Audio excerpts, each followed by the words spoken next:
अस्सलाम वालेकुम। धरती टीवी न्यूज़ सां गॾु मां फौज़े एजाज़। नज़र विझंदासीं हिन वक़्त जी हेडलाइन।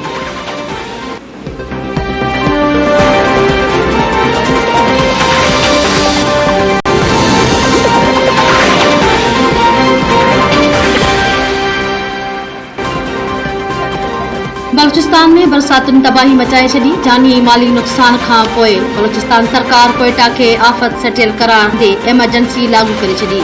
24 कलाकनि दौरान घरनि जूं छितियूं ऐं भितियूं किरण, पाणीअ में लुढ़ण वञण ऐं ॿुॾी वञण सबबि 13 ॼणा हयाती विञाए वेठा। 20 खां वधीक ज़ख़्मी। बलूचिस्तान डिज़ास्टर मैनेजमेंट अथॉरिटी मूजिबि किला, सैफुल्ला, ज़ोब, पश्चिम हरनाई ज़िला तमामु घणा मुतासिर थिया।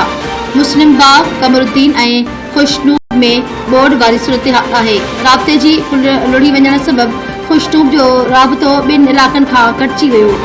महतरज़ई, लोईबंद ऐं रागा सुल्तानज़ई में बि रोड पाणीअ जे वहिकिरे में लुड़ी विया।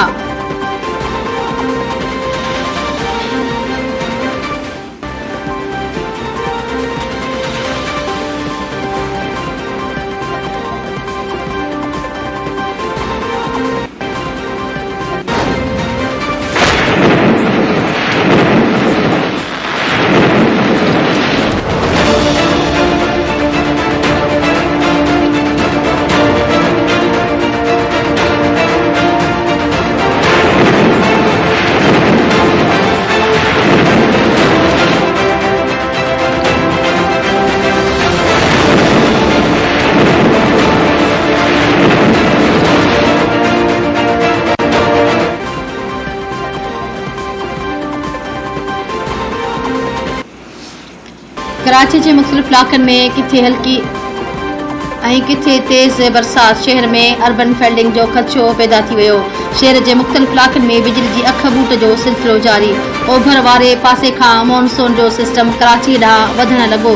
मौसमियात खाते जो चवणु आहे त हलंदड़ हफ़्ते चौमासे जूं हवाउं जे सिलसिले में वधीक शिदत जी इम्कान आहे। हू जिते घटि दबाव सिंध के ॾखण में मौजूद है। कराची, ठट्टो, बदीन, उमरकोट, मीरपुर ख़ास, हैदराबाद और सरपारपुर में सिज वॾे पैमाने ते बरसात जो इम्कान है।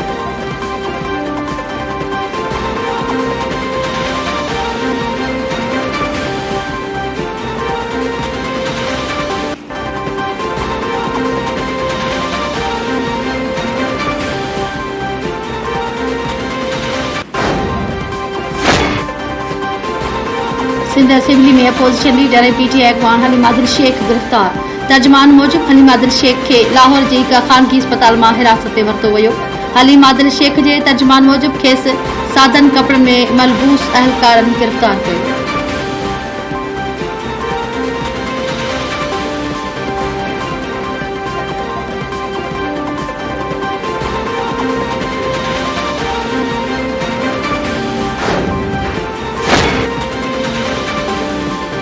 सिंध हाई कोर्ट दुआ ज़हरा की बाज़ियाबी बाबत नई दरख्वास्त फौरी ॿुधणी लाइ मंज़ूर करे वरिती। दुआ ज़हरा के वारिद मेहदी कासमी पारां दाख़िल करायल दरख्वास्त में चयो वियो आहे त दुआ ज़हरा के ज़हीर अहमद अगवा कयो आहे। जॾहिं दुआ ज़हरा के अगवा कयो वियो त उन जी उमिरि 13 साल 11 महीना ऐं 19 ॾींहं हुई। दरख्वास्त गुज़ार मूजिब ज़हीर अहमद घटि ॼमार वारे संदसि धीउ खे पंजाब खणी वञी शादी कई। निकाह नामे ते दुआ ज़हरा जी उमिरि 18 साल ज़ाहिर कई वई त जीअं निकाह के जाइज़ करार ॾिनो वञे।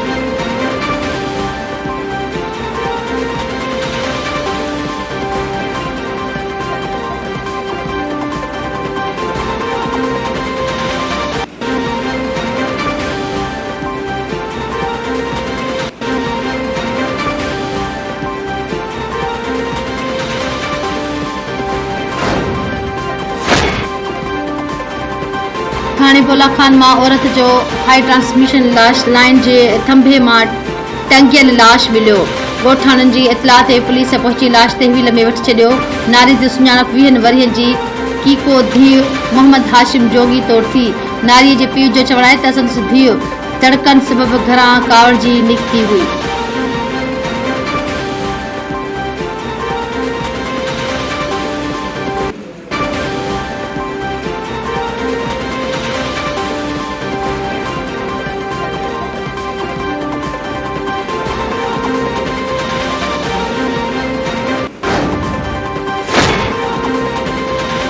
सिंध में डॉक्टर सिकंदर मेंद्रे जे लाडाणे सबब सेन जी ख़ाली सीट ते चूंड अॼु थी रही आहे। पीपल्स पार्टी डॉक्टर सिकंदर मेंद्रो जी ज़ाल ख़ालिदा सिकंदर मेंद्रो खे टिकट ॾिनी वई आहे। पीटीआई पारां नूरुल हक कुरैशी खे टिकट ॾिनी वई। बाद में पीटीआई इलेक्शन जो बाइकाट करे छॾियो।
मुल्क में कोरोना विघे वधीक हिकु मरीज़ हयाती विञाए वेठो। हकारी केसनि जी शरह 4.69 सैकड़ो रिकॉर्ड। NIH मूजिब गुज़िरियल 24 कलाकनि दौरान 17,105 टेस्टूं कयूं वयूं। वधीक 805 नवां केसनि जी तस्दीक थी आहे।